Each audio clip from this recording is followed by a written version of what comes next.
Yo, yo, yo. Hey, guys, welcome back to another awesome edition of the Best Practices Show podcast. My name is Kirk Behrendt. My job is to bring you the best information from the best experts, best thinkers in all of dentistry to help you create a better practice and a better life. And today, we're going to do just that with a brand new friend of mine, Shelley DeGroff. And she helps dentists understand PPOs better. We're going to cover a lot of stuff. We're going to talk about negotiating fees, umbrella coverages, shared agreements, all of those things that you need to know as a dentist so you can answer the question, insurance free? Is it for me? So listen up. I know you'll enjoy it, and we'll see you soon.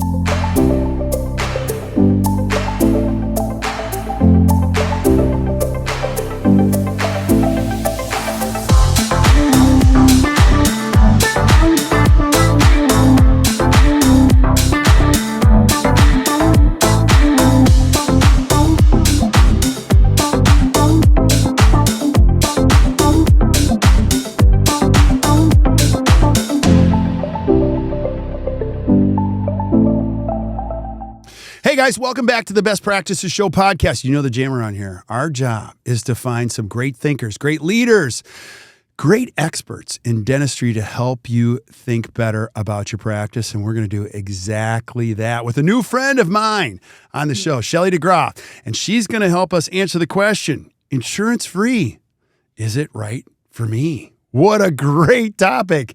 And you're going to love this. So I encourage you to stick around. And so I love all the requests and all the notes you guys give me. And we're lining up all these episodes as we get rolling here. So keep sending them in. And I'm just super, super grateful. But I want to start with this. Shelley, thanks for being on the podcast. I am, in full transparency, you and I are just meeting right now for the first time officially.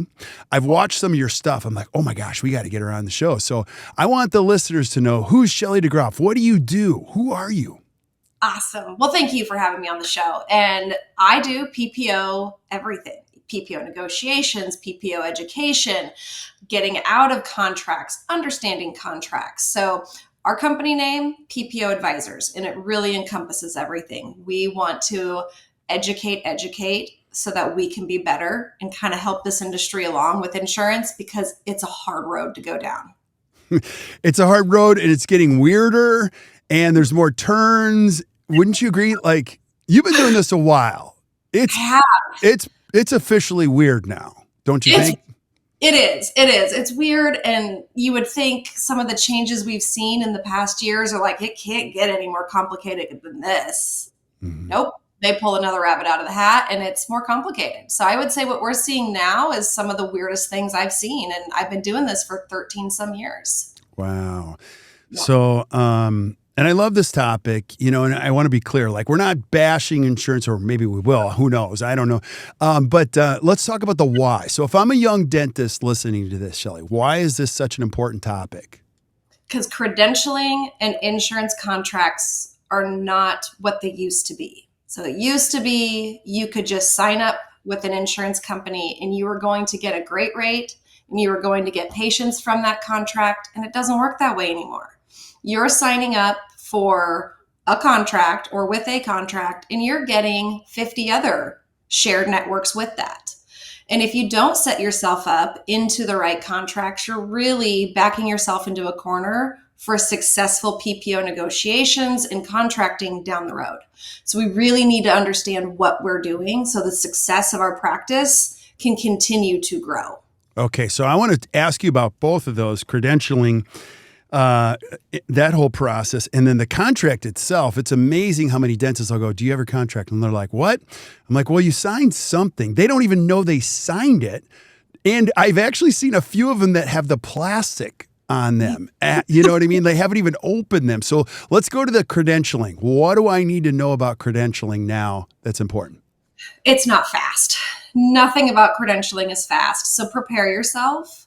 If you're a new doctor doing an acquisition or doing a startup, you need about 120 days to get yourself a network. So don't wait until you take ownership. Start that process as soon as you have the letter of intent signed and you know this practice will become yours. Or your startup 6 months in advance if you can. You know, as you're still building out, get your PPOs set up. You need a tax ID number, a physical address, a phone number, which you can, get a Google number, and then we can transfer that somewhere else if we need to. But those are really the key things we need to get you set up with an insurance contract. So get that process going as soon as possible. Don't wait around and think, oh, I've got 30 days till closing. I know this is in the bag. Now I'm going to start the process. You're going to overwhelm your staff and you're going to overwhelm yourself. So insurance, it's hard. It's a long process. They don't make it easy. Okay. And then as a dentist, if you're young and you're listening, I don't even know what to sign up for, nor do I know where this is going to end. And let me explain, let's say I'm buying a practice, but Shelley, the practice I'm buying, he's PPO, he's blank Premier. I should be able to get Premier also. Can you start with that complexity? You just opened up a whole new bag of drama here. So Delta Premier is everybody's worst nightmare. And Delta Premier is one of those situations where we're to the point where now we're seeing most states do not honor Premier status through an acquisition or any sort of change. So even if you're bringing on a business partner, and you change your TIN, most states are removing the Delta Premier access at that point. So grandfathered in is truly grandfathered in these states, meaning you can't change a thing. So when you buy a practice, you really got to be looking at the numbers and saying, okay, when I come into this, the practice was Premier and they were doing, 300,000 in production with Delta. My reimbursements are going to be significantly less on that. And so how are we going to change the narrative here? We need to do better with the remaining PPOs, and we need to have a strategy. And a lot of practices, oddly, or not oddly, I wouldn't say it's odd. I'm really happy that they're looking at this option, but they're choosing to say, you know what? No, Delta, not right now. I can't do it. Right. So those are things that, when we say the title insurance free, is it right for me? It's definitely not one of those scenarios where we want everyone to just jump ship at once. We want everyone to strategically look at how they can be successful with the right contracts and what that's going to look like long term. Absolutely. And I would say, we'll add some instruction on this one. So if you're listening, don't do this on your own. This is why you reach out to Shelley, so she can help you understand what you're reading. Now, this also benefits, let's say you're a mature dentist and you're in the sunset part of your career and you're like, well, I've been on Premier for a while. I'm just going to bring in an associate. The associate comes in is not under the same circumstances. So here's what I run into, Shelley. Help us unpackage this. So a dentist has been actually doing pretty well. And they're like, well, I'm just going to bring in an associate. Well, the associate comes in on different terms. They add 3 more ops and they start doing the math and they're like, why do the numbers not add up? So you got to look at the whole picture of that. Am I on the right track? Do you see this also?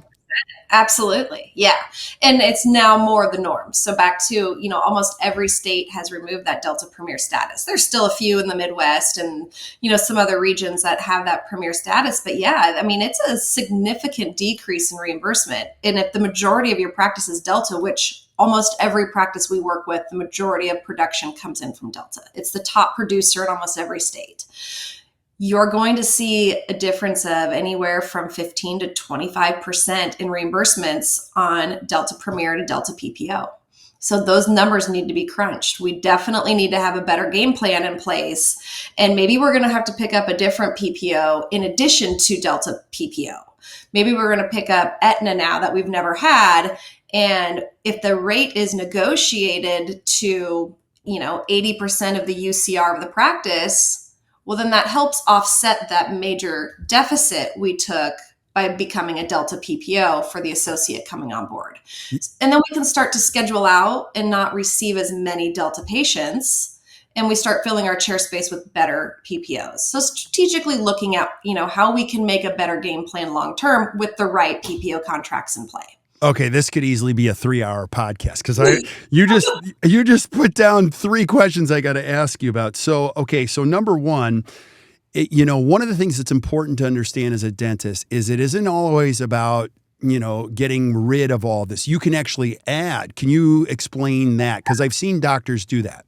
Absolutely. And so part of our services is we do a free evaluation on practices, and we look at a year worth of their production and their PPO reimbursements to get an idea of, what's working in their practice and what's not. And then we can look at your demographic and say, yeah, you're either overcontracted with too many PPOs, these are saturating your chair space, and they're not giving you the reimbursements you need. If we were to add this insurance in instead, drop this one, your PPO rate is going to increase dramatically over here. And even if you lose some of these patients, your money ahead based on what we're adding in value-wise.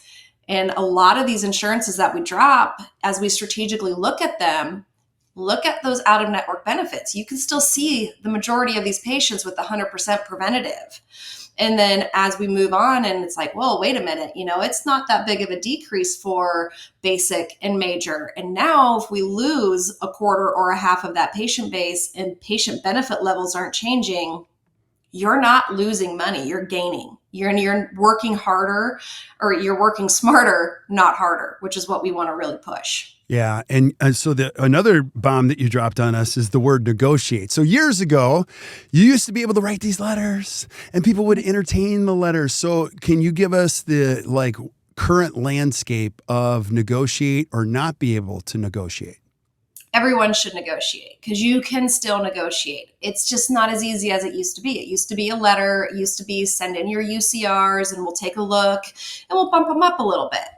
It's not like that anymore. Really, the narrative is they try to get rid of you when you call in and ask for an increase. They transfer you many times, drop your call, and they hope you get busy with other things, and it doesn't pan out, right? So negotiations means you really need to look at the big picture. Don't waste your time in your negotiations. Understand that there's shared contracting with every PPO you deal with. So Aetna shares its network 7 different ways. All right, so how am I participating with Aetna in my practice now? How can I increase the reimbursements with Aetna? Well, I can look at all of those other avenues, and if I'm not a network, negotiate a new fee schedule with one of its shared avenues and get a significantly higher increase that way as well. So if you're not getting, the value out of the current contract you hold, look at your shared contracts and see how you can stack and navigate that whole web of agreements to your advantage. Okay, so you have to define shared coverages or Absolutely. umbrella coverage. This is kind of a new term to dentists. What is that, if I've never heard that? They're actually 2 different things. You have shared agreements and you have umbrella companies. So a shared agreement is typically, for instance, again, Aetna. Aetna is a direct contract. You can go to Aetna and directly get insurance from them, or a contract, an insurance contract from them for you to be a provider. In signing that, Aetna has an agreement with Guardian, Emeritus, Principal, and so forth. So it's a shared agreement. So now you're a network with all of their shared options. An umbrella company, or a third-party administrator, so TPAs are often called umbrella companies as well. That's not typically insurance. So when you go to Zealous is the third-party administrator, and the direct contracts share to the umbrellas in a way to expand their network. So when you sign up with Zealous, you're also now getting Aetna, Emeritus, Guardian, and all those big national players, as well as a lot of small demographic players. But it's always to expand that PPO network. Okay, you're giving me a migraine already. So, no, it's really important to understand this. Now, I heard an industry expert, I'm just relaying what I heard, that write-offs are climbing. So, yeah, and so the national average she shared was 42%. Now, I don't know if that's true or not, but on average, if a dentist participates in PPOs, the average across the United States is 42%. Is that true? That's accurate. It's beyond true. And in all honesty, when we look at our numbers just from our database, it's closer to 45, 50%. Okay, wait, back up. That makes no sense. And okay, so overhead costs. Look at overhead costs right now. What are those averaging? Okay, so if you listen to dental economics, they say 71%. I don't know. Everybody's got a number on this, but that's what I've heard. 72. Okay. And so overhead costs are averaging 72%. Write-offs are averaging 42 to 45%. where's the level of success there? That's crazy. It's Now, not. speak to this.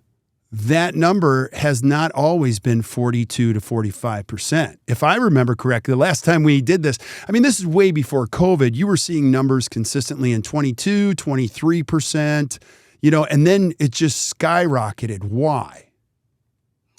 It's a really great question. There's been a lot of direct contracts or direct networks, and hopefully it's okay to drop some names here, but you're seeing campaigns of Cigna, Aetna, Dynamax, all these companies reducing their fees, saying, hey, you know what? We've paid out too much. We've done too much. We need to lower the pay scale for your demographic. And here's a new fee schedule. Take it or leave it. Wow. And we're seeing that started happening in 2020 as COVID came out and everybody's struggling with their businesses. Then they dropped, hey, we're going to reduce your fees too. And as one company starts doing that, they all start doing that. So we've seen significant increases or rise in these write-offs, but they've also still left that door open to play the game. And I keep telling my clients, you've got to look at insurance as a game because that's really what it's turned into. Now, okay, they're reducing your fees here. How can we raise them somewhere else? What do we need to do to get that back to a manageable level? We really need to be seeing write-offs with the amount of overhead we're dealing with. Our write-offs need to be in that 20 range, that 20% range, not 40, not 45. Yeah. This is, and again, this is why I love this because this is way outside of my circle of expertise. And that's why I invite experts like you on there. So I have so many questions. Tell us more about the game. And then another thing that I have heard, and again, I'm just relaying what I've heard, is like the only way to figure out exactly where you are is to do a regular audit of EOBs. Yeah. Is that true? So true. Couldn't preach it enough. So the best way to find out how you're participating and how your claims are actually getting paid is on that EOB, because your EOB is always going to say, this claim was processed utilizing the connection fee schedule, utilizing the Aetna direct fee schedule. The reason why that's important is the most favored nations clause. And every doctor should know what that is. And yet I speak around all over and nobody really knows what that is. So the most favored nations clause is the clause that allows these shared agreements to utilize the lowest fee schedule they can attach to within a practice. So when Aetna shares to Emeritus and Emeritus is shared to Principal and Principal is shared to Guardian, they're all connected through this web. They have the ability to say, oh, this practice, the doctor has a direct contract with Aetna, but they also have one with Guardian and they have one with Connection. Yeah. So now they're looking for the lowest fee schedule to process that claim on if you haven't stacked your contracts accordingly.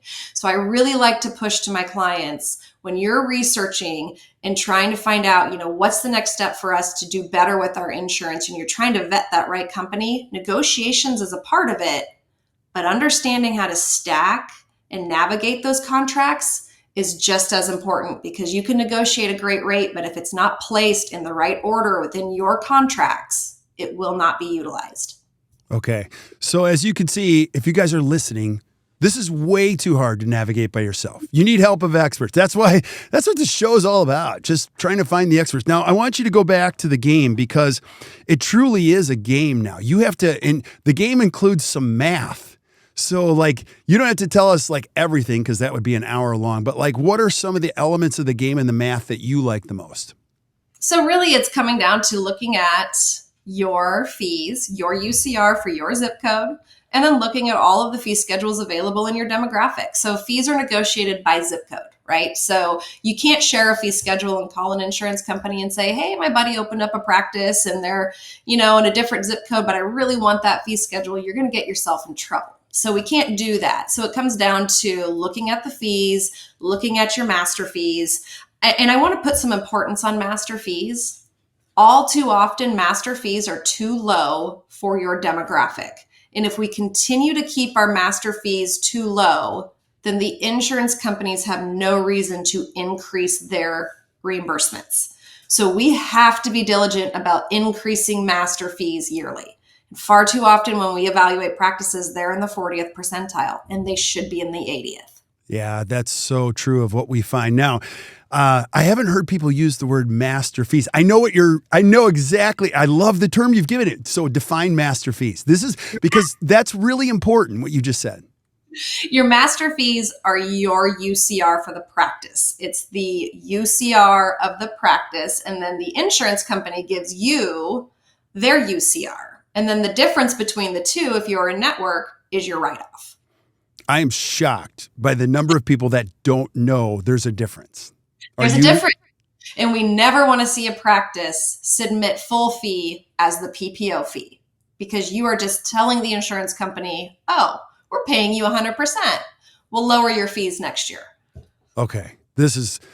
You're amazing. I have like 90 more questions. Okay. So let me do it. So Shelley, I'm driving in the car. I'm listening to this podcast. I'm heading to my office. Can you give me an idea? People always say, I always ask dentists, like, how much PPO? And they have no idea. Now, you can answer that question a little different way. They say, I'm 30% PPO. Well, it's 80% of our cash. Like, give us the simple diagnosis. What would be a simple way to diagnose how involved with PPOs you are? Do you have an idea? Well, a practice needs to look at that's a loaded question, because I don't want them to look at the amount of contracts they hold. Right. Because, I only have 2 contracts. No, you don't. Your contracts are shared out to 1 million other contracts. So that is not the gauge you want to look at. It is definitely the amount of write-offs that you are providing to your patient base. So your ratio between fee for service and PPO. A client that's working with us, they can be 30% PPO and the remainder fee for service. We can still help. The reality is there's less than 6% fee for service practices left in the United States. Now, I think that number is going to start to increase, where we are going to see, we just can't keep going. Our next step is to become insurance free, because there's the overhead's too high, the write-offs are too high, and the math doesn't work. Yeah. So I'm going to piggyback on that one too, because my numbers are that I do a lot of CE. And so you know how this works. Like, okay, and those of you that are listening, you know how this works. You go to one course, you're going to hear numbers over here, and then you hear somebody else say the other thing. I love what you're saying, but the same expert that I heard who said 42% write-off said that nationwide now fee-for-service practices are at 18%, which is climbing for the exact reason you're talking about. Because a lot of people say fee-for-service is dead. Actually, I've been doing this for more than 25 years. People said fee-for-service was dead 25 years ago. But with all of these crazy changes, it makes no sense. I mean, for some people, and this is what the whole title is this right for you, that fee-for-service would climb, right? Yeah. And we're seeing it. I mean, we're seeing it climb. It's so liberating to have these conversations with their clients. They're like, we dropped MetLife. We dropped Delta. Can you help us now with the rest of this? Can we look at the game plan long term? Because they can't sustain. But we don't want our clients to feel like that's our only option. We want to look at the numbers strategically. And our goal is to help you increase what you can, get out of what is not making sense. And then 2-3 years down the road, maybe you will be completely fee for service. But you don't just want to jump ship all at once, because that can cause a lot of stress on the whole practice. 100%. I'm so glad you said that. And I'm completely aligned with what you're saying, because a lot of times dentists do this emotionally. They feel tired, they're angry, and then they just write the letter, and then it sends this cascade of things that they never thought. I think you're exactly right. You got to do the math, and you got to calculate this, and you need the help of an expert to help you through this, forest of things. And one of the things you mentioned, this scheduling out. Okay, now you guys, this is going to be the dicey part. So like everybody talks about how you can't do certain things. You can't talk to one people can you help us through the legal language of this? Because by law, we're supposed to treat everybody with the same respect, but there's no law against scheduling out. Can you describe what that means? Yeah, that's a real gray area here. Right. So it is. It's really touchy. And each contract is a little different. So like your Medicaid contracts, they're a little bit more lenient on saying, hey, if you don't want to accept new patients, that's completely fine. If you're not accepting new patients this month, but you are next month, Perfect. So there's just kind of ways around the lingo to be able to schedule out so you fill up chair space with the right PPO patients and then backfill with the ones that just are not paying as much. So, looking at the lingo within your contract that will allow you to say the right things so that you don't get into any legal situations, because you're right. We are supposed to treat all patients as though they are the exact same, whether they're fee-for-service, insurance-based, no discrimination. Yeah. So look at that lingo. I don't want to say anything, and tell people to just right away say, oh, these are the things you can say, because it's going to vary per contract. 100%. Now, this is why it's extra important if you're a dentist, is you have to have everybody on the same page. And having a checklist of, okay, listen, our practice, the goals that we have can only support this many XYZ types of patients given those circumstances. You have to abide by the rules. Everybody has to know the rules so you don't get yourself in trouble. But what's really cool about this is that the clarity helps everyone. When you're a dentist and you're just angry and those team members are just, remember, your team members are doing the best they can. They're trying to schedule constantly. And so the less desirable plans that you signed up for, that phone's ringing all the time. So please loop your team members in on what is it that we're trying to do, Doc. Wouldn't you agree, Shelley?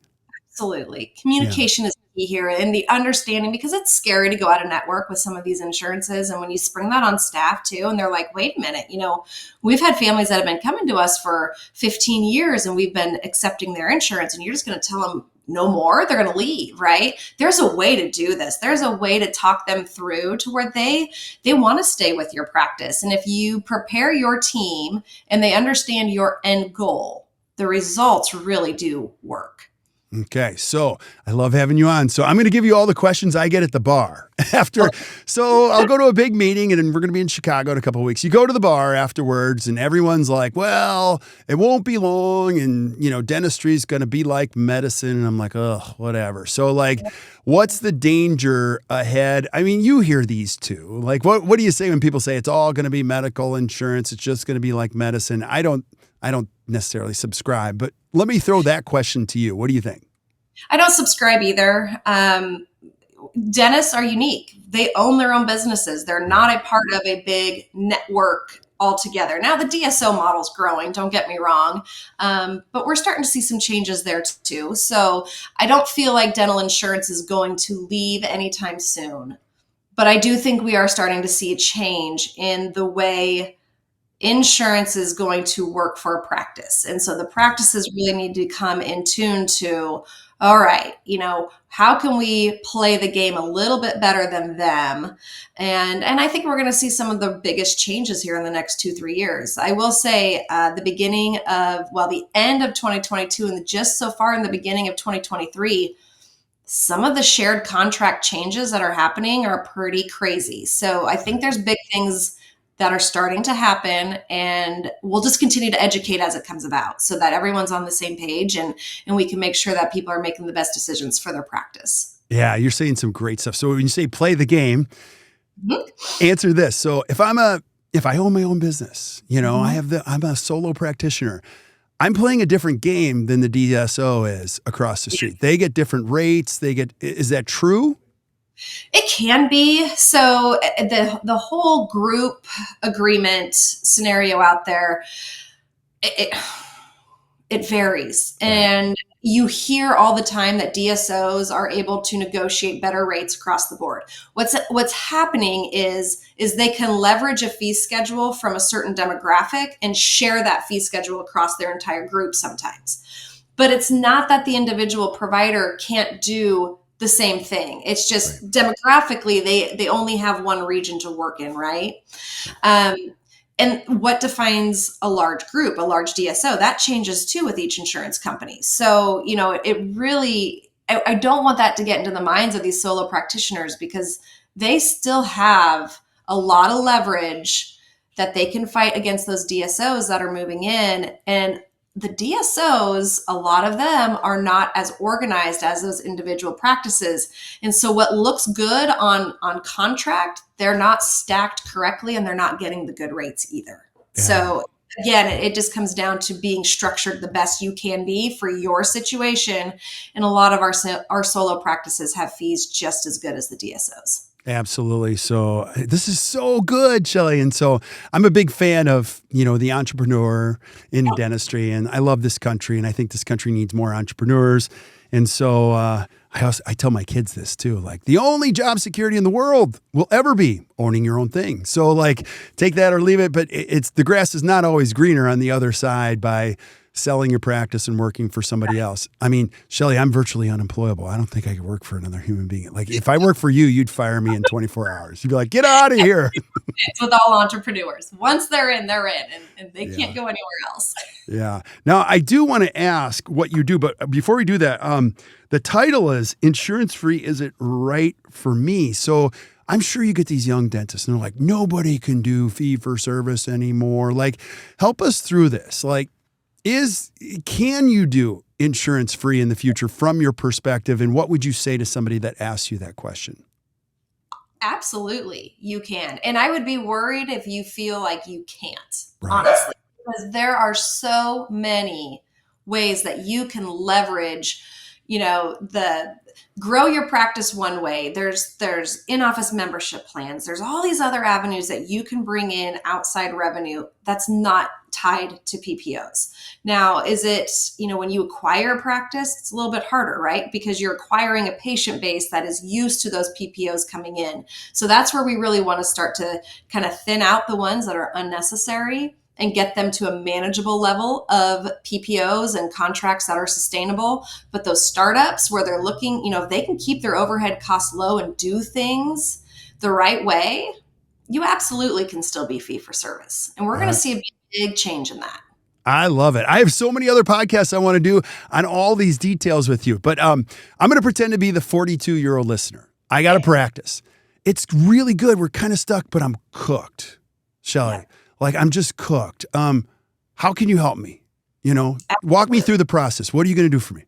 We're going to do a free evaluation. So we're the only company that actually does a free evaluation with negotiations up front. So we're going to look at your entire PPO structure, your contracts that are being shared out that you're unaware of, the EOBs that are paying differently than what you thought they were doing. We're going to negotiate all of those avenues for you, because really that's what's overwhelming is, well, who shares to who? I don't understand that dynamic in the office, right? So we're going to lay it all out for them and show them this amount of production that you did in the last 12 months with Aetna on the current fee schedule and replicated over the next 12 months, the exact same production on a new fee schedule. This is what we can do. So the return on investment is known in advance. Right. So long as you're willing to produce the same, work the same amount of hours, see the same patients as you've been, we're able to give you a really strong ROI in advance. And what that looks like is looking at a certain report out of your practice management software, sharing some EOBs, and letting us just spell it out for you so that you don't have to wonder, am I doing it right? Is this the right process? What's the ramifications if I do this? And that's the other thing is transparency. We really want to educate, and we want you to know what that hurdle is going to look like. If you decide to transition from one contract to another, is there a hidden out-of-network timeframe you need to be prepared for? Do you need to be prepared for a letter to be sent to your patients where the insurance network's saying essentially you're going out of network, but you're not. You're just transferring your contract somewhere else. Yeah. So we want to teach that language to be prepared to send things before the insurance companies get the upper hand, so you can really prepare your practice for the changes that are going to take place. So there's so much to it than just, I'm going to do this, I'm going to stack my contracts. You really got to know what the backside of that looks like. Okay, so you're going to lock arms with me and my team and help us through all this because I'm telling myself a story that everyone's going to leave and it's going to be horrible. And then do you do a regular, so give me an idea. Are you looking at things annually, quarterly? Like I would imagine we do this once a year just to see if we're getting on the right track, right? Absolutely. So about once a year, you want to have an evaluation. Make sure that, one, your EOBs are still paying the way you think they are, and that your contracts are still stacked the way they are supposed to be stacked. That's what's most important. And then from there's new agreements happening every day, right? So what was negotiated 6 months ago for you. Now there's a new agreement with a whole nother company that may be utilized, and you don't want to miss out on those opportunities. So the rule of thumb used to be every 24 months, you can negotiate your contracts. And so we have clients that will call in and they'll be like, well, I just signed up, 6 weeks ago or 6 months ago. And I know we can't do anything for a couple of years, but I want to be prepared. That's not true. There's so many different ways to be contracted for one patient base. You can make changes today. Yeah, this is so great. This is so great. So if I'm listening, where do I find you? How do I find out more? Tell me where to go. Absolutely. Go to PPOadvisors.com. We're on the web, and you can schedule a consultation right from our website. You can call us, and there's always going to be a team member that takes that phone call. We're not one of those companies that's, out there in a different country and routing things to other people. So we're a Midwest-based company. We're out of Kansas City. Everyone that works for us has had experience in the dental office with dental insurance. So we are able to really relate to your own practice. We've been sitting in the exact same position with your staff at one point in time. So we're available to, just have conversations. If you just want education and you're not feeling ready for the service, that's great. We would much rather talk to any provider or provider staff than an insurance company. So if we get that opportunity, we'll take it too. Yeah, this is so awesome. So if you're listening, you're driving, or you're cleaning the garage when you're listening to this podcast and you're not taking notes, don't worry, we're taking notes for you. So if you flip up to the notes below this episode, you're going to see a link to all the things that Shelley mentioned. You could click right on the link. It's going to take you directly to that. And I'm going to encourage you to check that out. So Shelley, any last thoughts you have on this insurance-free, is it right for me? What would you say? If I had to say one last thing, it would be, don't just sit on your contracts and understanding your PPOs because it's too overwhelming. You're losing money if you don't know how you're set up. So just take charge, start that process of, let's start figuring out how we're a network, and don't get so overwhelmed with the process, because it can really be something that is able to make huge strides and changes within your practice by just making a few easy tweaks. Yeah. Amen. So well said. Thank you for being on. This has been so great. I've loved it. Thank you. Oh, that's all. Well, stick around when we say goodbye to everybody else. But thank you guys for listening to the Best Practices Show. Hey, I hope you like my new friend, Shelley. She's and keep showing up, because this is our jam here. Our job is to bring you great information, help you think better, and create a better practice and a better life. So until we see you guys next time, or you hear from us next time, keep watching or listening to the Best Practices Show. You guys enjoy your day.